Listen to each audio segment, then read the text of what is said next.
Good morning, student. Myself Pradhuman, your physics teacher for class 9 and 10 in Modern International School, Hiswa. Today, just I am going to discuss a topics related with optics. That means light for class 10th. This topic is related with refraction and also laws of refraction. And our topic is refraction through glass slab. है ना. Suppose you have a given glass slab just like this, transparent glass slab. When a light ray fall on the edge of the glass slab, any edge, इस पे पड़ जाए, इस पे पड़ जाए या इस पे किसी पे भी, then it refracted inside the glass material. क्या होगा जब यहां से इंसिडेंट रे इस पे जब पड़ेगा तो ये क्या होगा, ग्लास के अंदर रिफ्लेक्ट हो जाएगा. मीडियम चेंज हो गया.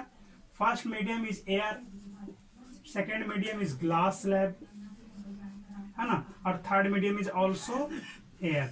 होगा क्या कि जब लाइट रे इसमें इंटर करेगा तो यहां से तो इसका रिफ्रैक्शन होगा ही. जैसे ही मीडियम चेंज किया तो रिफ्रैक्शन होगा, और फिर यहां से चलने के बाद फिर क्या हो गए, वापस लास्ट में अपने फिर से उसी मीडियम में लौट आएगा, है ना, लौट आएगा. तो क्या होगा, यहां पे देखना है एयर कैसा मीडियम है, रेयर मीडियम है.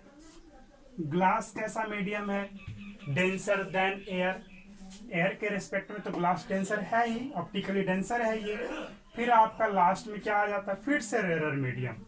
तो हम लोग पिछले क्लास में पढ़ चुके हैं कि when light ray enter from rarer medium to denser medium, then it's deflected toward the normal. That means when light ray enter from this surface, strike at this surface after emerging in glass slab, then it refracted toward the normal. ये normal की तरफ झुकेगा. ये क्या है, ये dotted line indicate the original path of the incident ray. हमारा incident ray ये है, ये ऐसे चला था. ये डॉटेड लाइन क्या दिखा रहा है कि इंसिडेंट रे का ओरिजिनल पाथ ये था, है ना. जब ये ग्लास स्लैब से होकर गुजरता है तब जाता कैसे है, देखो. तो यहां पर जब ये आया तब तो नॉर्मल की तरफ झुका, बिल्कुल झुक गया. अब नॉर्मल की तरफ झुकने के बाद अब वापस फिर क्या होगा, इसे फिर से ग्लास स्लैब से तो बाहर निकलना है ना. ग्लास स्लैब से ये क्या होगा, फिर से बाहर निकलेगा. तो बाहर निकलेगा तो अब क्या होगा, पहले तो टुवार्ड द नॉर्मल आपका झुक रहा था, ऐसे जा रहा था तो टुवार्ड द नॉर्मल झुक गया ना. ये ऐसे जा रहा था, ओरिजिनल पाथ ये था, तो टुवार्ड द नॉर्मल बेंड किया because of medium is denser. But after this यहां पर जब मीडियम चेंज होगा तो ये जा रहा था, अब की बार कैसे, इस बार जब कहा जाए तो इसका जाने का जो पाथ है ये ऐसा था. देखो इस रेखा देखा जाए तो ये जाने का जो ओरिजिनल पाथ है ऐसा था. बट हुआ क्या ये, और ये लाइन क्या है, परपेंडिकुलर लाइन नॉर्मल N2 हमने इसको इंडिकेट कर दिया है. N2 ये भी N2 ही है, ये N1 है, यहाँ नीचे तक N1 है डॉटेड में. तो अब इस बार क्या होगा, light ray enter from denser to rare, then it deflected away the normal.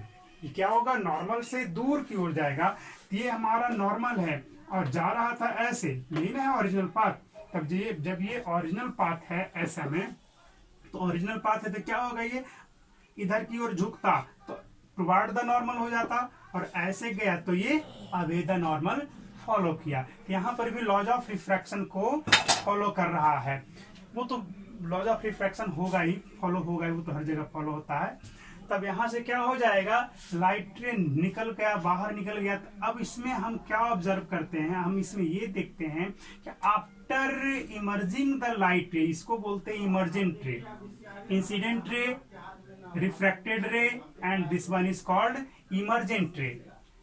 Incident angle और angle of incidence, angle of refraction, ये और ये एंगल दोनों सेम ही होंगे. तो ये भी एंगल ऑफ रिफ्रैक्शन ही है, बट हमारा मेन एंगल ये है.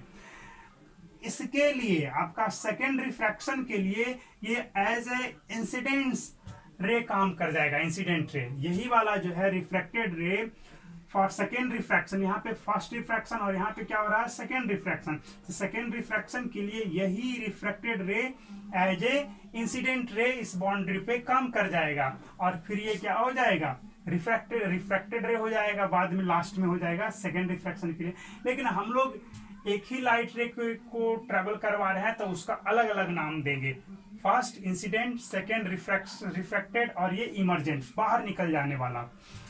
और ये angle of refraction, angle of incident और इसको एंगल ऑफ इमर्जेंट भी बोलते हैं।